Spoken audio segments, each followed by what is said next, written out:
Hello friends, welcome to our YouTube channel. अगर आपने अभी तक चैनल को सब्सक्राइब नहीं किया है तो उसे सब्सक्राइब कर लें और बेल आइकन प्रेस कर दें ताकि आपको हमारे वीडियोस की अपडेट मिलती रहे।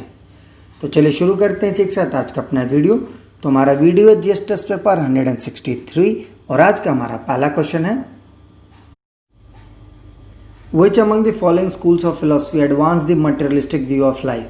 तो 6 स्कूल के नाम दे रखे हैं, आपको बताने उनसे कौन सा जो स्कूल है वो कि मटेरियलिस्टिक जो व्यू होती है हमारे लाइफ की, वास्तविक जीवन जिसकी बात करते हैं, तो उसका व्यू वो देता है। पहला है समाख्य, दूसरा है योग, तीसरा है न्याय, चौथा है वैशेषिका और पांचवा है मीमांसा। तो आपको बताना है इनमें से कौन सा मतलब ऑप्शन सही है। तो इसका सही आंसर है डी 1 और 4 ओनली से पहला और चौथा सही है। योगा है ये मेडिटेशन की बात करता है और साल्वेशन के लिए।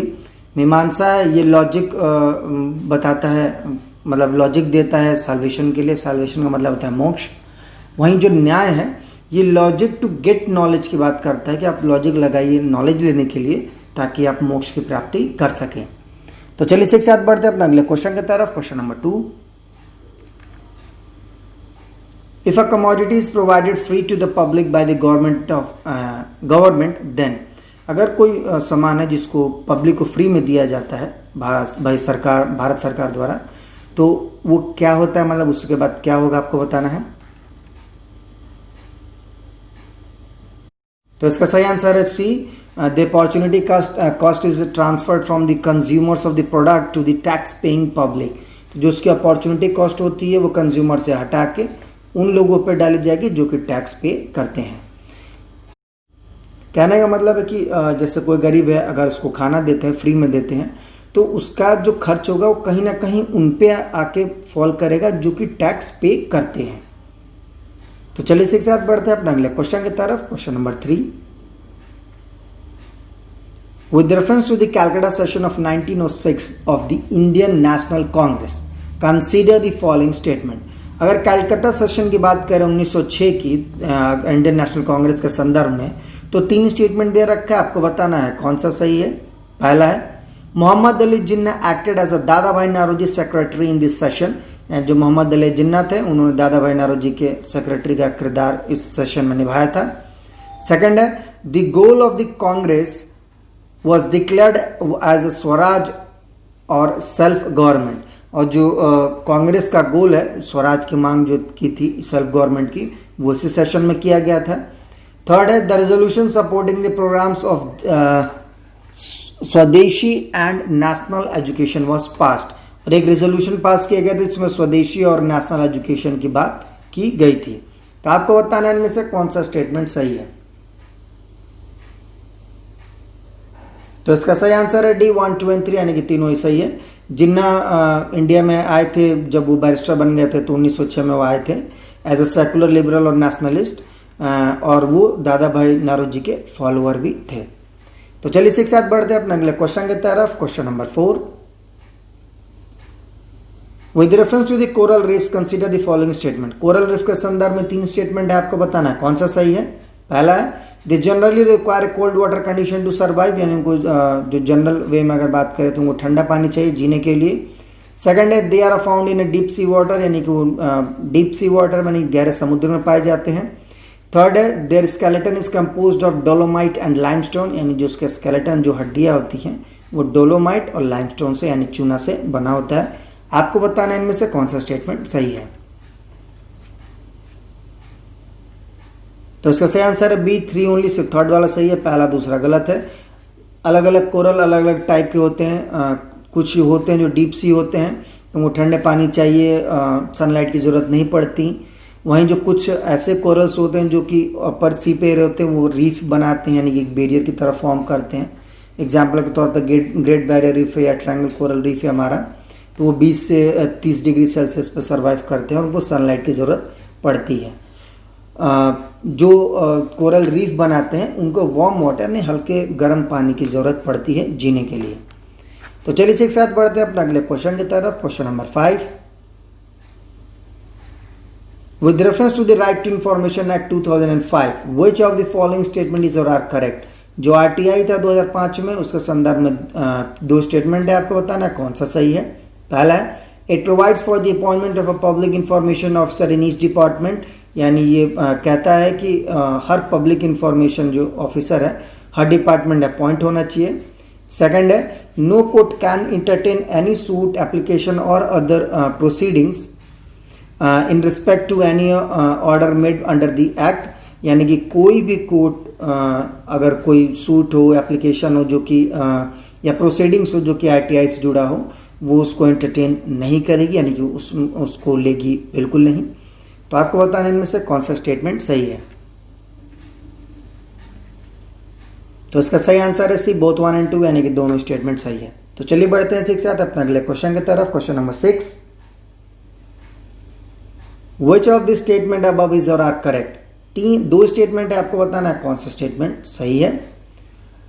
NBWL has been established by the Wildlife Protection Act 1972, whereas NTCA has been established by the Environment Protection Act 1986। जो हमारा national board for wild life है यानी कि NBWL, वो वाइल्ड लाइफ प्रोटेक्शन एक्ट 1972 के अंदर बनाया गया। वहीं अगर नेशनल टाइगर कंजर्वेशन रिजर्व की वो बात करें तो वो बनाया गया एनवायरमेंट प्रोटेक्शन एक्ट 1986 के अंदर में। सेकंड है NBWL is headed by the Prime Minister, whereas the NTCA is headed by the Environment, Forest and Climate Change। कि कहने का मतलब कि जो NBWL है उसको हेड करते हैं प्रधानमंत्री और NTCA है वो ministry of environment and forest जो क्लाइमेट चेंज है MOEFCC उनको उनके द्वारा हेड किया जाता है। तो आपको बताना है इनमें से कौन सा स्टेटमेंट सही है। तो इसका सही आंसर है B2 ओनली, पहला वाला गलत है। जो NBWL है वो एक स्टैट्यूटरी बॉडी है जिसको 22 सितंबर 2003 में section 5 of wild life protection act 1972 के अंदर बनाया गया है। The board is suppose to observe the implementation of wild life policy. कोई भी वाइल्ड लाइफ पॉलिसी बनती है तो यही अकेला बोर्ड है NBW जो कि उसका इम्प्लीमेंटेशन देखता है। तो चलिए इसी के साथ बढ़ते हैं अपने अगले क्वेश्चन की तरफ। क्वेश्चन नंबर 7, सलाइन सॉइल जिनको ऊसर सॉइल भी बोलते हैं लोकल लैंग्वेज में, contain a larger proportion of which of the following. तो सलाइन सॉइल में सबसे ज्यादा क्या होता है आपको बताना है। आपके ऑप्शन है पहला है सोडियम, सेकंड है पोटेशियम, थर्ड है मैग्नीशियम और फोर्थ है नाइट्रोजन। तो इसका सही आंसर है सी 1, 2 and 3 ओनली। फोर्थ वाला हमारा गलत है। सिर्फ जो सलाइन सॉइल है इनमें जो है हमारा सोडियम, पोटेशियम और मैग्नीशियम ही पाए जाते हैं, वहीं इनमें नाइट्रोजन और कैल्शियम की कमी होती है। तो चलिए इसी के साथ बढ़ते हैं अपने अगले क्वेश्चन की तरफ। Question number 8, with reference to the administration during the Shershah Suri consider the following pairs. Match the following है जो एडमिनिस्ट्रेशन था शेरशाह सूरी के संदर्भ में, उसके संदर्भ में मैच द फॉलोइंग है। एक तरफ डिपार्टमेंट और एक तरफ हेडेड है, यानी कौन मतलब वो चलाता था। तो पहला है फॉरेन अफेयर, हेडेड है दीवाने इंशा। सेकंड है आर्मी, यह है हेडेड है दीवाने अरिज। थर्ड है रेवेन्यू एंड फाइनेंस, यह है दीवाने विजारत। तो आपको बताना इनमें से कौन सा मैच यानी कि सुमेल सही है। तो इसका सही आंसर है D2 और 3 ओनली, पहला वाला गलत है। जो दीवाने रिसालत है वो फॉरेन अफेयर था, वहीं जो दीवाने इंसा है वो मिनिस्ट्री ऑफ कम्युनिकेशन हुआ करती थी। तो चलिए इसी के साथ बढ़ते हैं अपने अगले क्वेश्चन की तरफ। Question number 9, consider the following statement regarding high court जजेस। हाई कोर्ट जजेस के संदर्भ में दो स्टेटमेंट है, आपको बताना है कौन सा सही है। पहला है they are appointed by the president in consultation with the chief justice of high court only, यानी जो हाई कोर्ट जजेस होते हैं उनको प्रेसिडेंट द्वारा यानी कि राष्ट्रपति द्वारा हाई कोर्ट के जो चीफ जस्टिस हैं उनसे कंसल्ट करके अपॉइंट किया जाता है। सेकंड है they are prescribed oath by the governor of the state, यानी ये वो ओथ लेते हैं जो कि गवर्नर ऑफ स्टेट देता है। तो आपको बताना है इनमें से कौन सा स्टेटमेंट सही है। तो इसका सही आंसर है B2 ओनली, पहला वाला गलत है। एवरी जज of high court shall be appointed by the president by warrant under his hand and seal after consultation with the chief justice of India, ना कि chief justice of high court. वहीं जो governor of state है and in case is appointment of जजेस other than the CJ of the high court, वहीं जो governor है उनका रोल तब आता है जब हाई कोर्ट का जो चीफ जस्टिस है उसके अलावा कोई अगर हाई कोर्ट का जज अपॉइंट करते हैं तो वहां पे गवर्नर का रोल प्ले होता है। ये आर्टिकल 217 में दिया हुआ है। तो चलिए इसी के साथ बढ़ते हैं अपने अगले और आखिरी क्वेश्चन की तरफ। Question number 10, which of the following statement best describe standing deposit facility. तो 4 स्टेटमेंट आपको बताना कौन सा सबसे अच्छा व्याख्या करता है स्टैंडिंग डिपॉजिट फैसिलिटी की। तो इसका सही आंसर है D, it is a facility which allows RBI to absorb liquidity from the commercial bank without giving government securities in return to the banks. तो ये एक ऐसी फैसिलिटी है जहां आरबीआई जितनी भी लिक्विडिटी होती है, जो भी कैश पड़ा होता है कमर्शियल बैंक के पास, तो उनसे वो ले लेता है बिना किसी गवर्नमेंट सिक्योरिटी के। मेन पॉइंट इसमें है बिना किसी गवर्नमेंट सिक्योरिटी के सारी लिक्विडिटी बैंक से वो ले लेता है। कौन? आरबीआई।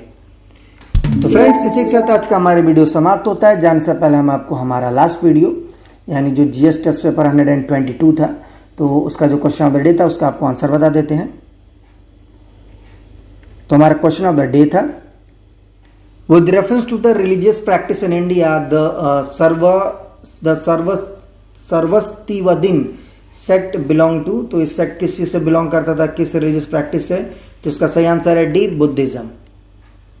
तो चलिए इसी के साथ जाने से पहले आज का जीएस टेस्ट पेपर 163 का आपको क्वेश्चन ऑफ द डे बता देते हैं। तो आज का हमारा क्वेश्चन ऑफ द डे है, lichen is a composite organism known for the symbiotic relationship between the algae and fungi. India's first lichen park to conserve, protect and cultivate lichen has been set up in which of the following state? तो lichen को जैसा कि हम जानते हैं कि एक composite organism है जो कि एक रिलेशनशिप बताता है किसी एल्गी या फंगस के बीच में। तो हाल ही में इंडिया ने एक लाइकन पार्क शुरू किया जहां लाइकन को कंजर्व किया जाएगा यानी बचाया जाएगा, उनको प्रोटेक्ट किया जाएगा और कल्टीवेट भी यानी उनको उगाया भी जाएगा। तो आपको बताना है उस संदर्भ में इनमें से कौन सा मतलब ये जो पार्क है लाइकन पार्क, ये कहाँ बनाया गया है। आपका ऑप्शन है ए उत्तराखंड, बी बिहार, सी सिक्किम या डी कर्नाटका। तो फ्रेंड्स, इसी के साथ आज का हमारा वीडियो समाप्त होता है। जाने से पहले अगर आपको हमारा वीडियो अच्छा लगा हो तो इसे लाइक करें, शेयर करें और हमारे चैनल को जरूर सब्सक्राइब करें। साथ ही आप हमें नीचे कमेंट बॉक्स में हमारे क्वेश्चन ऑफ द डे का आंसर जरूर दें। तब तक के लिए मिलते हैं आपसे अपने अगले वीडियो में। Thank you for watching and bye bye.